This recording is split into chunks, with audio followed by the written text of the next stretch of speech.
नमस्कार, स्वागत है आप दर्शकों का। आप देख रहे हैं न्यूज़ 18 का डिजिटल प्लेटफॉर्म। मैं हूं आपके साथ रजनी चौबे। ममता बनर्जी की पार्टी तृणमूल कांग्रेस टीएमसी के भीतर लगी बगावत की आग अब पूरी तरह से दिल्ली तक फैल चुकी है। दिल्ली में आज शाम होने जा रही बागी सांसदों की महाबैठक में शामिल होने के लिए दिग्गज नेताओं का आना जारी है, लेकिन रविवार को दिल्ली हवाई अड्डे पर उस समय हाई वोल्टेज ड्रामा देखने को मिला जब ममता बनर्जी की बेहद करीबी और जादवपुर से लोकसभा सांसद सायोनी घोष वहां उतरी। कभी संसद से लेकर सड़क तक ममता बनर्जी के लिए ढाल बनने वाले सायोनी घोष के भी बागी खेमे में शामिल होने की खबरों ने राजनीतिक गलियारों में हलचल तेज कर दी है।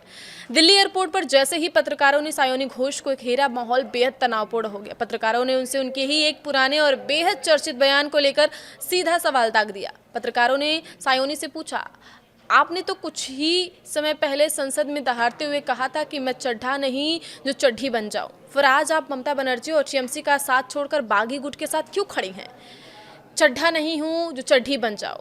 सायोनी घोष यह सवाल सुनते ही गुस्से में आग बबूला हो गई। सायोनी घोष का पारा चढ़ गया। उन्होंने पत्रकारों के कैमरों के सामने बेहद तल्ख लहजे में कहा, मैं आपको कोई जवाब देने के लिए बाध्य नहीं हूँ। मुझे जो भी बात कहनी होगी या जो भी जवाब देना होगा वो मैं अपने क्षेत्र जादवपुर की जनता के बीच जाकर दूंगी। इतना कहते ही सायोनी घोष ने आगे किसी भी सवाल का जवाब देने से इनकार कर दिया और तेजी से कदम बढ़ाते हुए एयरपोर्ट पर पहले से खड़ी अपनी गाड़ी में बैठकर वहां से रवाना हो गए।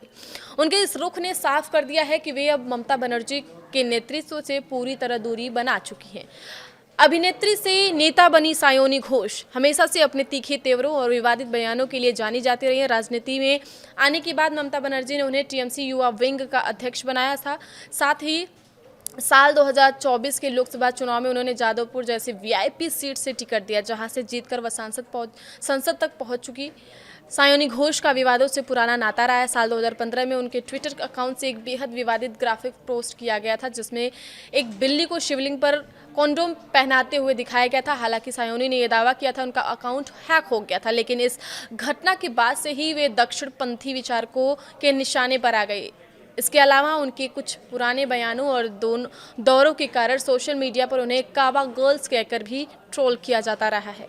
सायोनी घोष के इसी शिवलिंग वाले विवादित पोस्ट पर भारतीय जनता पार्टी के वरिष्ठ नेता और मेघालय त्रिपुरा के पूर्व राज्यपाल तथागत रॉय ने उनके खिलाफ कोलकाता के रविंद्र सरोवर पुलिस स्टेशन में लिखित शिकायत दर्ज कराई थी।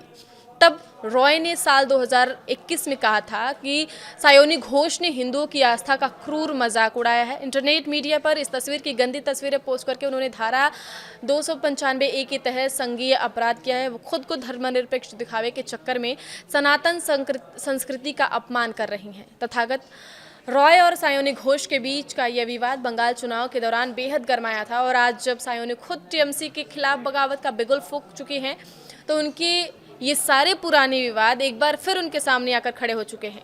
सायोनी घोष जैसी फायर ब्रांड नेता का ममता बनर्जी का साथ छोड़ना यह साबित करता है कि टीएमसी के भीतर असंतोष की जड़ें कितनी गहरी हो चुकी हैं।